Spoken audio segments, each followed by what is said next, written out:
We're just looking at the course here, by the way, folks. Those of you who were watching it with beady-eyed last year will notice we're now going in the opposite direction around that 50 or 48-kilometre. Yeah, just being split apart. And as Dylan Groenewegen was saying, let's go for it. They were going for it. And you know, I mentioned just before, they were holding position into the headwind. And that's the other place we can go and split things. And no surprise to see the teams of Alpecin de Koning and Soudal Quickstep and also Lotto Destiny not missing these moves. There's still a little bit of daylight between them, though, and the second and third group on the road now. There's gaps absolutely everywhere. This is the front of the race as we look at it, going around that bend. It was his teammate Tim de Klerk who came in for second. They had a brilliant Dupana that day. Now, Tim de Klerk is out of the race today. He actually DNF'd again at the start of this finishing lap. What a makeup of a leading group. You wouldn't exactly call it a breakaway group. It's an attritionally formed group of mega strong men. I wouldn't want an arm wrestle with any of these lads. You'd be all right.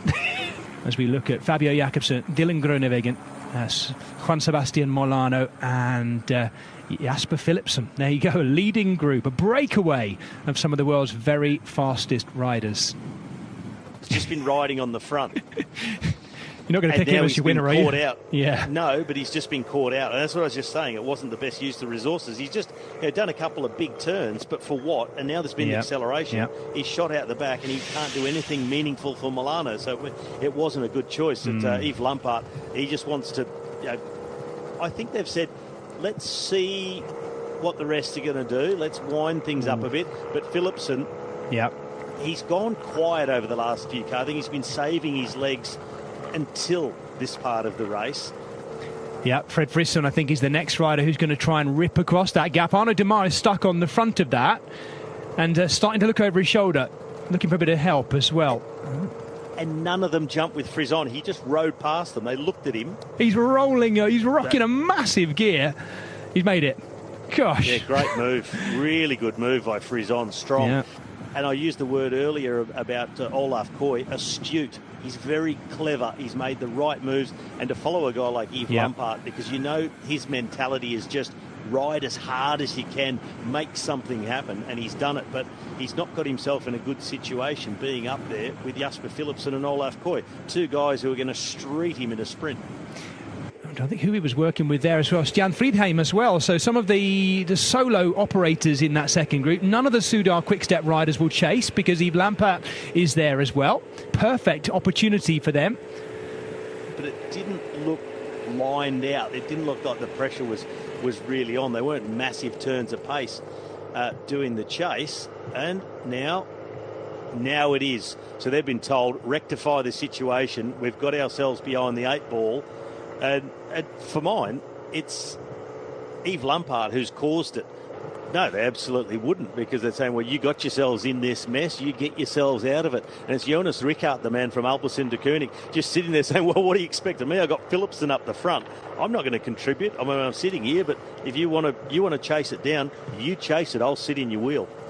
Bert van Leerberger has now come back to the front for Soudal Quickstep to do a turn, but look at that gap. It's kind of holding the same. We're being told 28 seconds. You can see it with your eyes as we look along a very famous West Flandrian road, the road that takes them through the moor and the long stretch across the moors heading back towards the coast.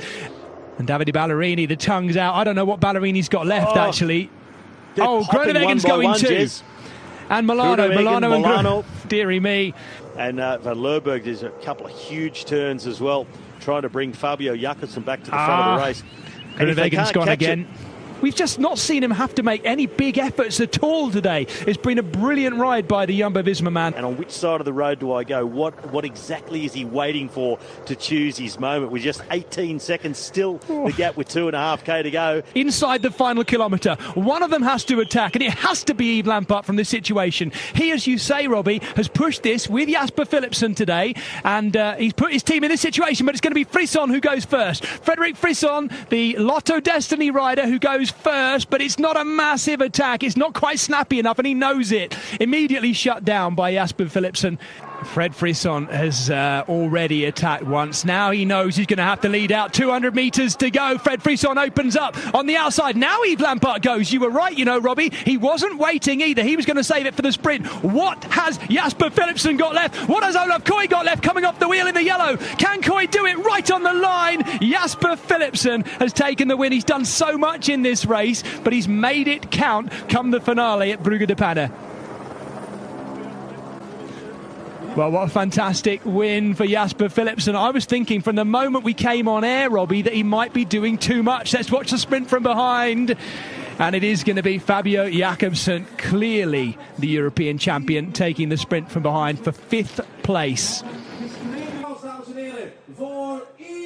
So first up on the podium, a former winner of this race from back in 2020 when he won that far more. I mean, it was an awful race. It made today look like a sunny day out by the seaside with light winds, literally light winds, because in 2020 when Yves Lampaert won, that was the day when Mathieu van der Poel and others were blown clean off the road. And I'm sure it's going to stay that way now. It's a fantastic sprinters classic.